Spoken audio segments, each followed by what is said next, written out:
Thanks very much. And before I start, thanks to the Bruker Spatial Biology team for the opportunity to present some of our research to you today. As the title was just explained, I'm going to talk to you today about mapping immune organization in nasal polyps. And I'm really excited to be able to present some of our data. We've been working with Oliver and his team with the CellScape platform to address one of the big issues in type 2 inflammation and within nasal polyps, and that is the role of eosinophils. So you'll hear a bit more about that. I think, turning to comments by Joe and by Oliver, we undertook this project, and as Oliver said, it was a very cautious approach and one that slowly built over time. But whilst we started with an initial question around eosinophils, the beauty of spatial biology and multiplex immunofluorescence is that you end up with a lot of data to interrogate. And in fact, this has opened up some new opportunities for us, both for research, for our industry partners, for drug development, and for looking at diagnostics for people who respond and don't respond to treatment. So we'll cover a bit of that during the talk. Before I begin, I should just note the agencies and industry groups from which I've received funding. So I've got those listed here, and I've got no conflicts of interest to declare. Before I begin the presentation, I should just give you a bit of a landmark or a roadmap as to where we're going. I'm going to talk a bit about chronic rhinosinusitis with nasal polyps and type 2 inflammation. I'm going to then have a look at the CellScape multiplex immunofluorescent panels. I won't spend a lot of time talking about the instrument. I think Oliver's done a great job with that. I'll then talk about Weave, the Weave program, which is a cloud-hosted platform, which has enabled us to do some multimodal co-registration of images to really get down to the question of where eosinophils are within our tissue. And then I'm going to talk about the biology of eosinophils, but also some of our broader findings from this research. So what are nasal polyps? For those who haven't had any experience with them, nasal polyps are soft teardrop-shaped protrusions in the nasal cavity that are non-cancerous. They are associated with an impairment of quality of life. They eventually block the nasal passages. You lose your sense of smell and taste. There's congestion, pressure in the sinuses, headaches, facial pain, and quite bad snoring, which is associated with much longer-term health outcomes. Nasal polyps are refractory to standard treatment. So people who have surgery often see them grow back within 7 years. Corticosteroids will certainly reduce some of the inflammation, but don't necessarily improve quality of life. The new range of biologics and small molecules that have come out over the last 10 or 15 years have improved the patient outcomes with nasal polyps, but 40 to 60% of people still don't experience benefit from any of those treatments. So they are a big problem. The dominant form of nasal polyps are driven by type 2 inflammation. So type 2 inflammation is a specific inflammatory response. It's driven by type 2 cytokines, so IL-4, IL-13, and IL-5, and it's characterized by CD4 T cell switching, a class switching of B cells to secrete IgE, which then leads to downstream activation of innate immune mediators like mast cells and eosinophils. This diagram by Hulse and colleagues is a really nice depiction. It's one that's used across a lot of type 2 diseases, where you start off with alarmins and danger signals from the epithelia, such as TSLP, IL-33. You get activation of ILC2s and the secretion of canonical cytokines, IL-4, 5, and 13, that then leads to this plasma cell secretion of immunoglobulin E, and then, of course, IgE. But one of the big questions in type 2 inflammation and with nasal polyps has been around the role of eosinophils. So eosinophils are highly abundant in type 2 inflammatory diseases. Within nasal polyps, you can often get counts in the 1,000. They're associated with epithelial barrier dysfunction and barrier integrity changes via the release of granules and extracellular traps. They often amplify inflammatory networks, so they will secrete cytokines that will continue to bring in other cells, and they're localized to stromal and perivascular areas to alter nerve signaling, fibroblast integrity, and importantly, epithelial to mesenchymal transition, which really does then lead to long-term changes within the ability and the function of the nasal passages. One of the issues with eosinophils over the years, particularly with high throughput technologies is that they don't survive tissue dissociation. So for bulk RNA sequencing and single cell RNA sequencing, that we haven't been particularly successful in being able to understand what their phenotype is, whether they're in different states, and of course who they're talking to. One of the issues then for high-plex RNA is that they seem to have low RNA expression, so they often get filtered out during the quality control processes. So that limits our ability to sequence and understand their transcriptional activation programs. Probably one of the bigger issues that has recently emerged, it was a study from a drug called dexpramipexole, which we'll just call DEX. So DEX is an eosinophil depleter, and in a small-scale study of individuals with nasal polyps, the administration of DEX was very successful in depleting blood and tissue eosinophils, but was not accompanied by a change in polyp size or patient-reported outcomes. And that's an important aspect to try and understand a lot of the small molecules and biologics that are now being developed to targeting eosinophils and eosinophil mediators. And so understanding the role of eosinophils has become really important across a range of drug development programs, but also across treatment paradigms. So the key questions for us were, can a multi-omics approach or a multimodal approach that combines standard H&E with multiplex immunofluorescence improve the phenotyping of eosinophils in tissue? If it does, will it yield insights into the multicellular environments that eosinophils reside within tissue? And this is really important. We often see eosinophils in the perivascular spaces around epithelial cells, but also sometimes co-locating with other immune cells. So being able to understand, where they are is very important. And we also want to know who eosinophils are talking to, because understanding their interaction with other immune cells gives us information as to what their role might be within the disease process. So this is the study outline. We took a standard H&E block, a standard paraffin block. We sectioned that onto a slide. With Oliver and his team, we ran a very extensive antibody panel, and I'll talk a bit more about that shortly. We took the slide that had completed its run on the CellScape platform and then did a H&E on the tissue. We then used Weave to co-register the images, which is depicted here. And from that, we used the morphological features from the H&E along with the antibody staining with the CellScape platform to be able to get better delineation and phenotyping of our immune cells. And of course, we then went down a standard workflow, which was to look at phenotyping of immune cells. We used Weave's multicellular neighborhood analysis to understand what the association of cells were across the tissue. We had a look at what the abundance or the frequency of cells were within different niches, and we've then been able to plot all this, so I'll take you through that. Talking through the CellScape platform, I won't talk about the instrument as Oliver's done that, but we did work with Oliver and his team to really try and design a panel that would get down to interrogating the tissue at really fine levels. And so you can see here we had segmentation markers. We used the spatial immune profiling panel, which is, as Oliver has mentioned, is now commercially available. We included some extra markers, particularly CD66B and CD40, which allow us to look at granular sites. Because of the nature of nasal polyps, we wanted to have a look at the tissue architecture. So we had an extensive range of markers to ensure that we could look at the tissue in its entirety.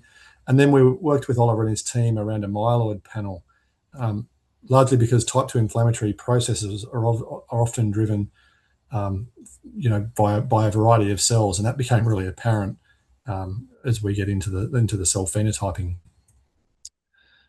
A quick introduction to the Weave program. So Weave is a program that Aspect Analytics have designed. It's cloud hosted. It's a bioinformatics, artificial intelligence, and machine learning solution for spatial biology. So that has been their primary focus. As it's cloud hosted, it enables then large amounts of storage, which is important for the images. I think that this one slide was about 60 gigs. So that it does certainly generate large data files, and it does enable multi-omics integration and downstream analysis, which is what we were particularly interested in. They do have their own bioinformatics, AI, and machine learning teams that can assist people You can also access their program if you've got the expertise yourself.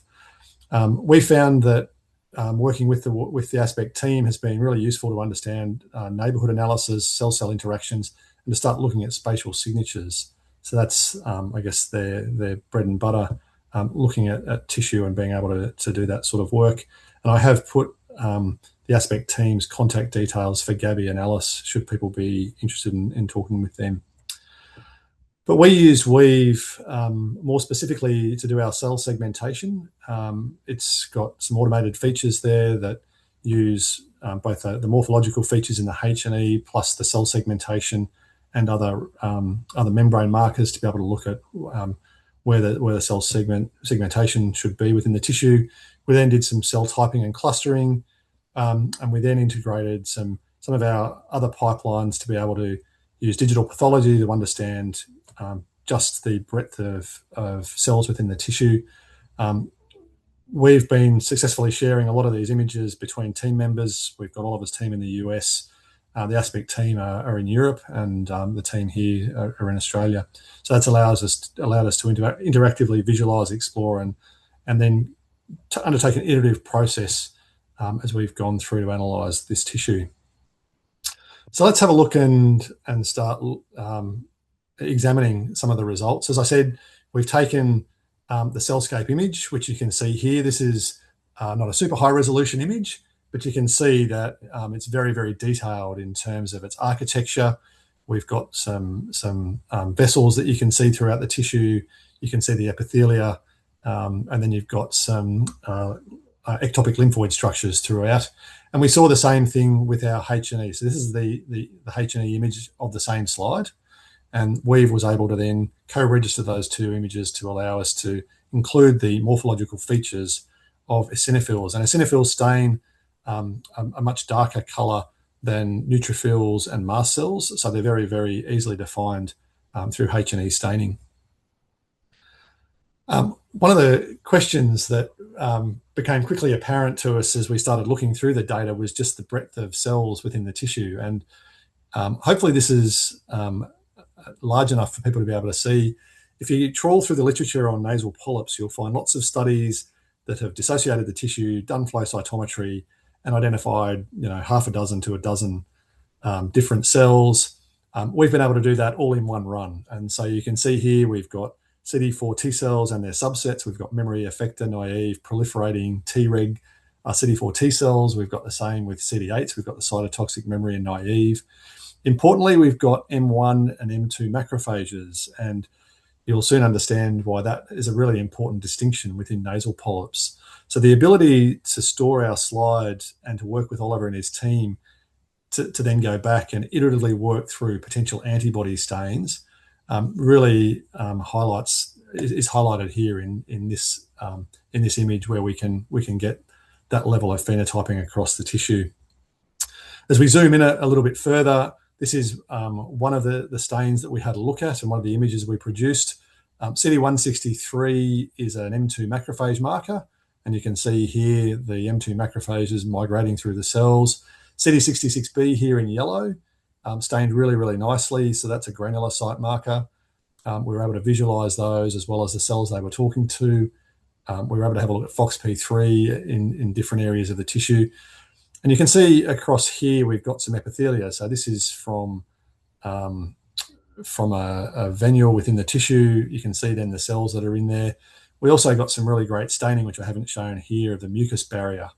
And certainly within nasal polyps, there's high expression of mucus as part of the inflammatory cascade. So the level of detail we were able to get from the CellScape platform through the iterative process of being able to add antibodies and antibody panels really provided us with some lovely images and some great data. One of the important approaches or capabilities of the Weave platform is the ability to do neighborhood analysis. And I thought it was worth spending a bit of time on neighborhood analysis. It's common across a lot of spatial techniques. Of course, we start off with isolated cells. We work to understand where they're located in the tissue, and then we start looking at cell neighborhoods. And here are a couple of really high impact papers, excuse me, that talk about why geography and why cell niches matter. And that is because cell-cell interactions are the key to biology and to disease. And that's becoming more and more apparent. And we saw Joe talking about the CosMx whole transcriptome and how that, just by having the level of markers available, is enabling discovery at a level that is hopefully going to open up disease, but also new targets for treatment. So we've used Weave, excuse me, to look at the unique features within the nasal polyp tissue, to have a look at different cells, their location in the tissue, and more importantly, whether there's structures in the tissue that are repeating. And we see that in this slide here. So on the right-hand side, you can see that we've got the top 20 clusters, which we'll talk about over here. But you can see where these repeat through the tissue. So we've got some ectopic lymphoid structures. We've got these brown niches through here, and there are eosinophil niches. You can see here that we've got these repeating orange structures. And they are also ones that seem to occur frequently throughout the tissue, along with this blue structure here. So we'll talk a bit about those. As we look at this particular diagram on the left, we've got here all the different cell types, along with their presence in varying clusters. Excuse me.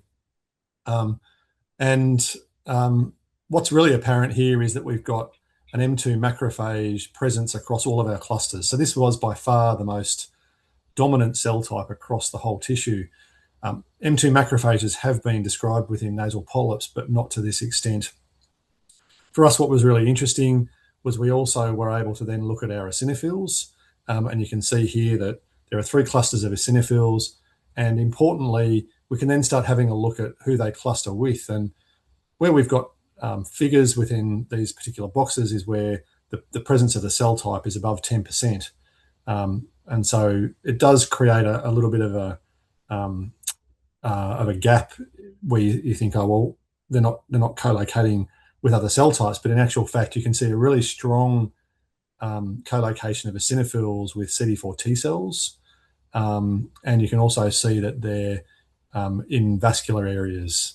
So that becomes a little bit more important as we go on to this next slide. So one of the benefits of the Weave platform is that it will automatically identify cell-cell interactions and where those niches are occurring. And we've just highlighted here the M2 eosinophil niche or contact, and where that's happening throughout the tissue here on the right. But you can see here that eosinophils are in close proximity to plasma cells, vascular cells, fibroblasts, CD4 memory cells, and proliferating cells. And so eosinophils really are talking to a lot of cells throughout the tissue. And that's certainly information that we haven't seen in other studies, certainly not that I'm aware of. And this is just a blown up image of that so that you can see this in more detail. You'll also see here that M2 macrophages occur quite frequently. So they are also, as we were able to see in the heat map earlier on, distributed throughout the tissue and importantly throughout lots of different niches within the polyp. As we delve a little bit further into the eosinophil clusters, so we had 3 clusters of eosinophils here, 5, 9, and 10. What became really interesting here is that we had one particular cluster that showed an inflammatory, a higher inflammatory profile than the other 2 clusters. This particular cluster, cluster 5, you can see here in this particular area of the tissue. What we did find interesting was the expression here, and it looks like my red boxes have moved because they should be on the PD1 and PDL1, but really high expression of PD1, PDL1 in the tissue. So that was highly expressed across here. And we started then delving in to have a look at PD1, PDL1 expression throughout the tissue. And it looks like that hasn't shown up. There was a diagram there that had a look at the frequency of different eosinophil subsets throughout the tissue, particularly in this high inflammatory cluster here, that demonstrated that there were 3 dominant forms of interactions going on with PD1, PDL1, and that was CD4 and eosinophils, CD4 and M2 macrophages, and M2 macrophages and B cells. And so we were able to identify within that cluster 3 dominant forms of cell-cell interaction with eosinophils that build on the story of dysregulated inflammation in type 2 inflammatory processes and diseases. And when we looked a bit further throughout the literature, we were able to get a bit more information and compare what the expression of PD1, PDL1 in nasal polyps. And in this particular diagram, we've got healthy tissue on the left and nasal polyp tissue on the right. And we see here that there are non-ectopic lymphoid tissue areas, and we certainly saw that. So we had some ectopic lymphoid and non-ectopic lymphoid structures. We had interaction then between our CD4 T cells and other cells. But notably, what we were observing were interaction between PD1 expressing CD4 T cells and PDL1 expressing M2 macrophages and eosinophils. And there's now further work by our team to understand what is the role of that interaction, what are the role of these molecules in driving this particular disease phenotype. And so that's then where we head from here. So in terms of some final comments, the CellScape immunofluorescence platform enables granular phenotyping. And as Oliver said, you can go and find your own antibodies. So there's almost an unlimited discovery ability. You can store slides, we can add antibody panels, and we can continue working with tissue as we get a better understanding of it. We found that the multimodal analysis with Weave improved our phenotyping by integrating images, H&E images, and being able to look at the morphology of particular cells.